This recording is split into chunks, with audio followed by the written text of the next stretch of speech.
Lesson 15. Journey across the Arctic. Read the following text and answer the questions that follow.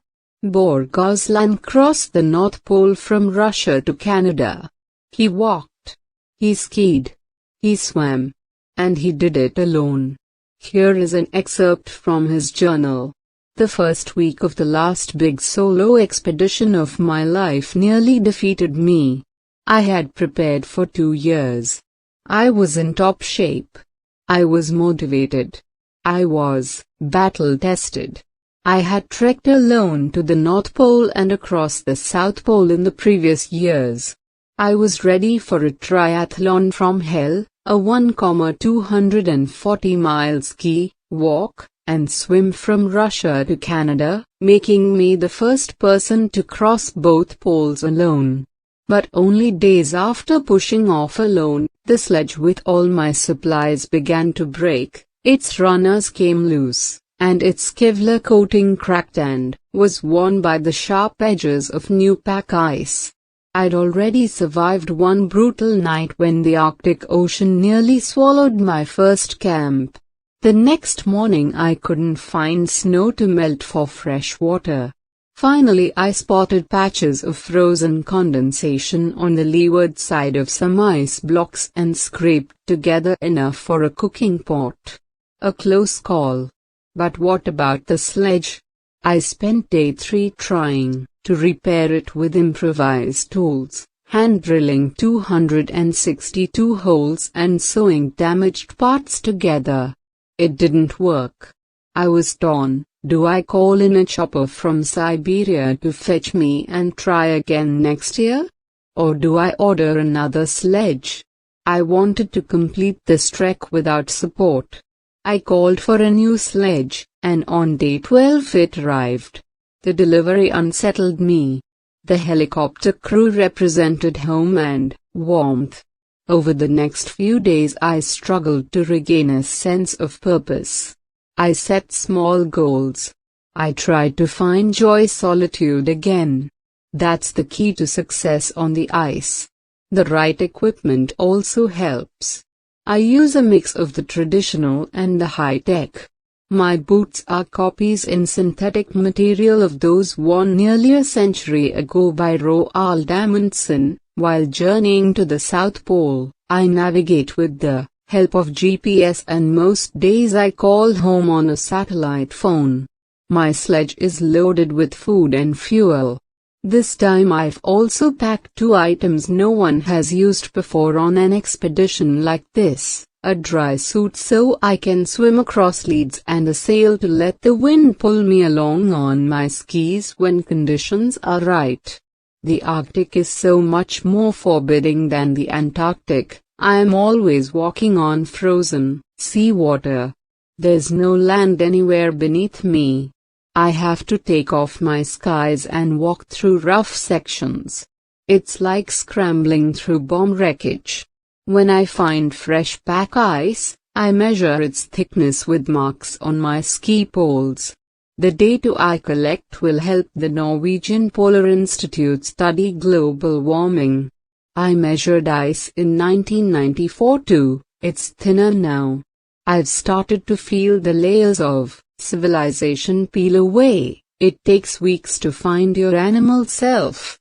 I wake up, perform the day's tasks, sniff the north wind and automatically pick out the best route and campsites all without thought. I've found the rhythm. I think I can do this. A. Answer the following questions in your own words. 1. What difficulties did the author encounter during the first 2 days of the expedition? Answer. The sledge with all his supplies began to break, its runners came loose, and its Kevlar coating cracked and was worn by the sharp edges of new pack ice. Next morning he couldn't find snow to melt for fresh water. Attempts to repair the sledge failed. 2. Which words in the passage mean the same as the following? A. Not calm or relaxed. B. An organized journey with a particular purpose. Answer. A. Unsettled. B. Expedition 3. What does the author mean when he says, "I was torn"? Answer. He was unable to decide between whether to call in a chopper from Siberia to fetch him and try again next year, or whether to order another sledge. 4. What is the meaning of the idiom "a close call"? Answer. A situation in which something bad almost happens, but is avoided narrowly. 5. Why did the delivery of the new sledge unsettle the author? Answer. The delivery of the new sledge unsettled the author as the helicopter crew that delivered it represented home and warmth. 6. In what ways is the Arctic more forbidding than the Antarctic? Answer. One has to always walk on frozen seawater. There's no land anywhere underneath. One has to take off the skies and walk through rough sections. It's like scrambling through bomb wreckage. 7. How would you interpret the author's observation about the decreased thickness of ice in the Arctic? Answer.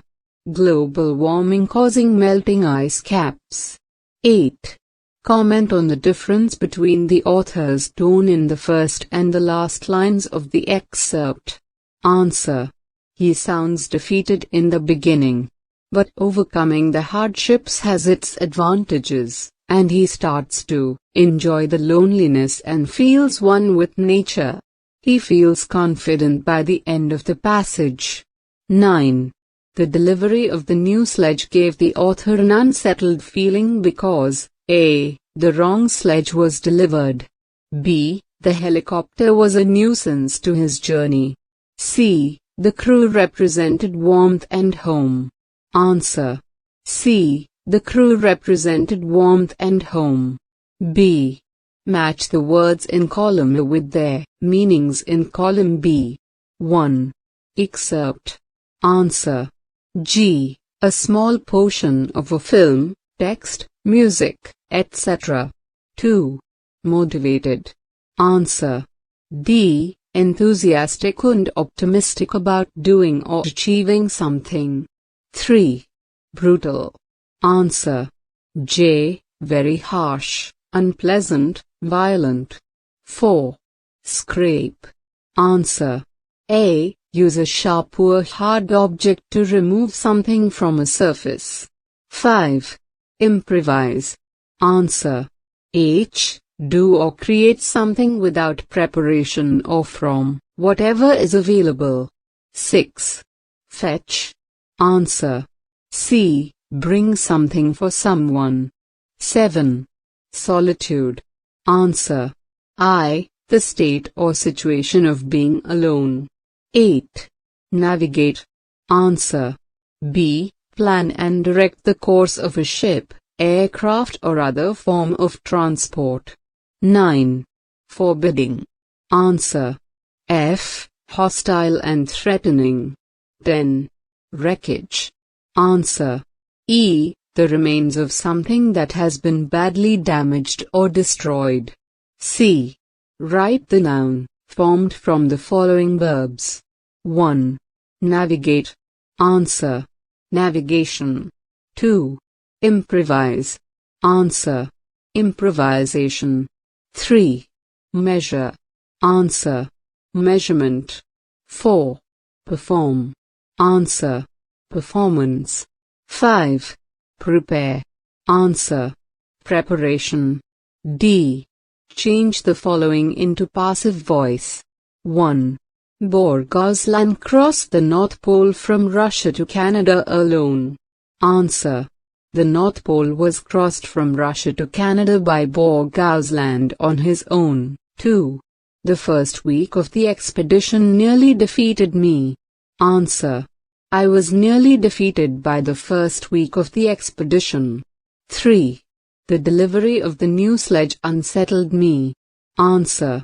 I was unsettled by the delivery of the new sledge. 4. One brutal night the Arctic Ocean nearly swallowed my camp. Answer. One brutal night, my camp was